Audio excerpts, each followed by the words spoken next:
लगे कि हमारे मुख्यमंत्री जी, जो वर्तमान मुख्यमंत्री हमारे नीतीश कुमार है, उनके पेट में दर्द होने लगा कि अब तो सारा काम ही कर देगा, हमारा तो अस्तित्व ही खत्म कर देगा।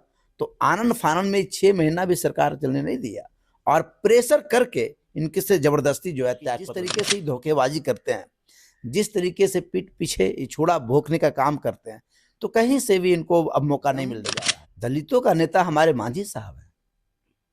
और आप समझिए, देखिए, बिहार के विशेष राज्य की दर्जे की मांग को लेकर बिहार सरकार और खासकर जदयू महागठबंधन दोनों इसको ताबड़तोड़ हमले की तरह ले रही है। आपको बता दें कि बिहार को विशेष राज्य के दर्जे की मांग लगभग 2006 से ही जदयू की तरफ से उठाई जा रही है। कल अमित शाह का दौरा भी था और पूर्वी राज्य का विकास परिषद की बैठक भी थी, उसमें अमित शाह आए थे और 4 राज्यों के मंत्री को आने की शंका थी, लेकिन वहीं सिर्फ नीतीश कुमार पहुंचे थे।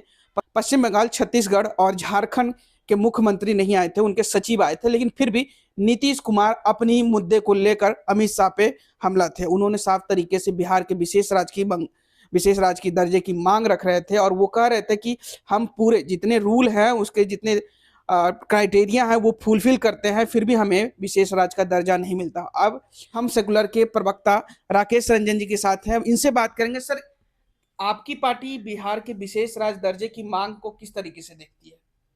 देखिए, सबसे बड़ी बात यह है कि विशेष राज्य की दर्जा मांगना कोई गलत नहीं है, सही है, लेकिन ये सबसे बड़ी बात है कि ये मुद्दा भटकाने की बात करते हैं। इनके पास जब कोई मुद्दा नहीं रहता है, तो ये इनको विशेष राज्य की दर्जा याद आने लगता है। मैं नीतीश कुमार जी से सवाल करना चाहता हूं कि आप 15 साल आपके बड़े भाई साहब राज किए, 18 साल आप राज किए, 33 साल आप दोनों राज किए, आज आपको ये क्यों याद आ रहा है? तो वो तो 2006 से ही लगभग मांग मतलब रखते आ रहे हैं कि बिहार को विशेष राज्य का दर्जा मिलना चाहिए, लेकिन केंद्र सरकार की तरफ से ना ही कांग्रेस की तरफ से मिली और ना ही एनडीए की तरफ से मिल रही है। सबसे बड़ी बात यह है कि विशेष राज्य का दर्जा पाने के लिए कुछ पैरामीटर होता है, उस पैरामीटर को फुलफिल करना होता है, जो कहीं से बिहार नहीं फुलफिल करती है। तो आप समझिए, किस मतलब किस जो रूल है वो विशेष राज्य दर्जे की, वो मांग पुरानी, क्योंकि नीतीश कुमार और जदयू पूरे जो महागठबंधन है, सारे नेता हैं, सब लोग कहते हैं कि बिहार राज्य है जो पूरा फुलफिल करता है जितने भी क्राइटेरिया हैं उसके, बिहार राज्य के विशेष दर्जा की मांग की या किसी राज्य के विशेष दर्जा की मांग की, तो वो बिहार है जो पूरा फुलफिल करता है। और जातीय गणना जो आई है, बिहार की जातिगत गणना जो आई है, उस पे में भी वो फुलफिल करता है कि बिहार में कितनी गरीबी है, बिहार को विशेष राज्य का दर्जा मिलना चाहिए जी। तो आपकी पार्टी क्या देखती है अभी, मतलब कि उनको मिलना चाहिए या नहीं मिलना चाहिए? जैसा कि आपने कहा कि मिलना चाहिए, लेकिन कौन सा क्राइटेरिया है जो आपके हिसाब से वो फुलफिल नहीं करती है बिहार सरकार? देखिए, आप समझिए, ये हर एक चीज जो है ना, चुनाव को देखते हुए हर एक कार्ड खेलना चाह रहे हैं। आप क्या देखे, जाति जनगणना जो बंद कमरे में हो गया, समझिए पहले बात को। दूसरी बातें कि जब चुनाव नजदीक है तो ये कार्ड खेल रहे हैं कि बिहार राज्य का दर्जा मिलना चाहिए, बिहार को विशेष राज्य का दर्जा मिलना चाहिए। मैं सवाल इनसे करता हूं कि अभी क्यों आपको याद आ रहा है? और अभी आपको जब याद आ रहा है, तो जब साथ में थे तो आपने कभी राग नहीं अलापा? उस समय क्यों नहीं राग आप अलापा आपने? उस समय तो आपको याद नहीं आ रहा था। तो ये मुद्दा से भटकाने की बात है, लोगों को गुमराह करने की बात है, और लोगों को ये गुमराह कर रहे हैं। इसमें सच्चाई इनकी सामने आ जाएगी। ये जो चाह रहे हैं, ये सच्चाई इनके सामने आएगी।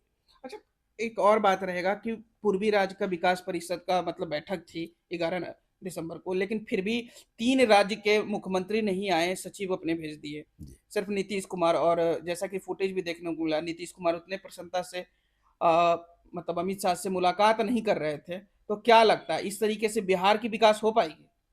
आप समझ लीजिए, आपको ये समझना पड़ेगा कि एनडीए अलायंस की जो बात कर रहे थे, एनडीए अलायंस का जो संयोजक बनना चाह रहे थे, तो एक क्या मैसेज गया? ये तो इनके साथ में तो कोई है नहीं। अगर साथ में हो रहा था तो इनकी बात तो मानता ना, कम से कम कोई तो आया नहीं।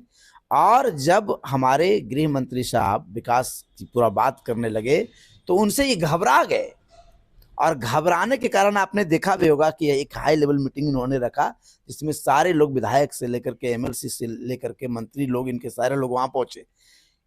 क्यों भाई, ऐसा क्या हो गया? ये बैठक तो कहा जा रहा है कि पहले से ही कार्य में मतलब सूची में शामिल था, इसीलिए थी। अमित शाह तो बाद में आए, इससे पहले ये बैठक शामिल थी, क्योंकि आने वाली 2024 का चुनाव नजदीक में है। तो क्या लगता है, 2024 के चुनाव या अमित शाह के मिलने के बाद का ये मैसेज का मतलब रिएक्शन देख सकते हम हैं? बता तो रहे हैं कि हमारे गृह मंत्री जी से मिलने के बाद में इनका पूरी हड़बड़ाहट, घबराहट इनके अंदर हो गया, और इनको कहीं ना कहीं लग गया कि मुझे अब बहुत ज्यादा हमारे कुछ बचा नहीं। इसके चलते इन्होंने हाई लेवल मीटिंग रखी, और हाई लेवल मीटिंग में क्या बातें हुई वो आप अब तो वही जानेंगे।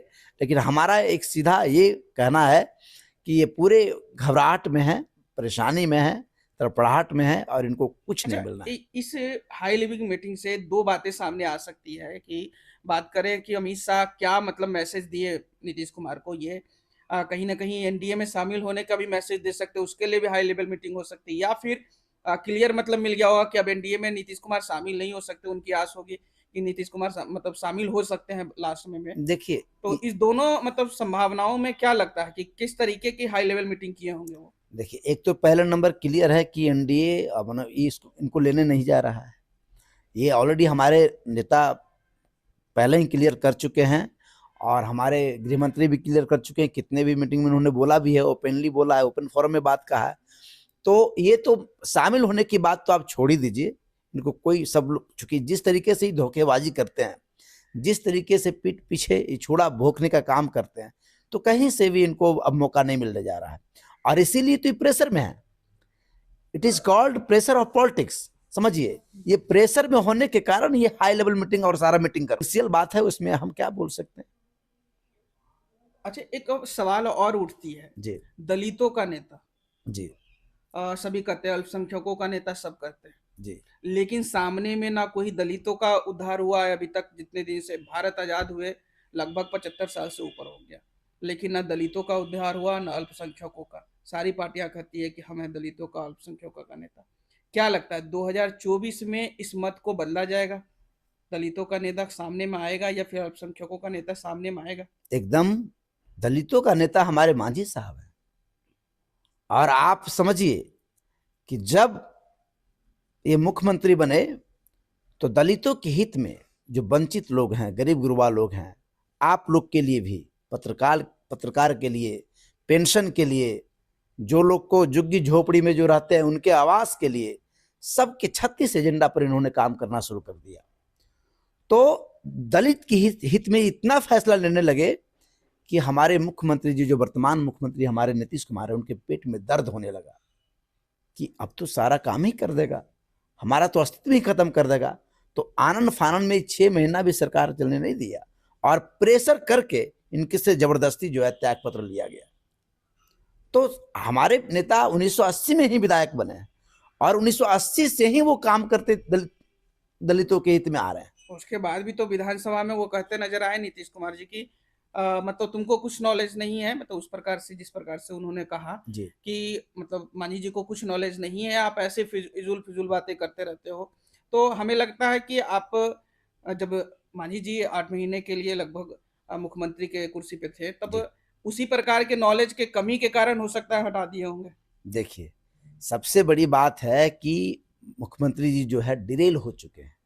उनको डिमेंशिया का प्रॉब्लम हो गया है, अल्जाइमर का प्रॉब्लम हो गया है। वो एक दलित को, एक दलित समाज से आने वाले जो भूतपूर्व मुख्यमंत्री रह चुके हैं, उनको उन्होंने तुम तलाक करके जो संबोधित किया, इससे पूरे बिहार नहीं, देश नहीं, एक विश्व में मैसेज गया है। और आपने देखा भी होगा कि पूरे अमेरिका से लेकर के और देशों से लेकर के एक कमेंट आ रहा है कि ये क्या हो गया। तो मुख्यमंत्री जी पूरे डिरेल हो चुके हैं, और दलित का सम्मान नहीं करते हैं। कहते तो जरूर हैं कि दलित का हम बहुत हितैषी हैं, सम्मान करते हैं, लेकिन असलियत में ये है कि दलितों का वो अपमान करते हैं। और आपने इसका लाइव एग्जाम्पल हमारे नेता को देख लिया।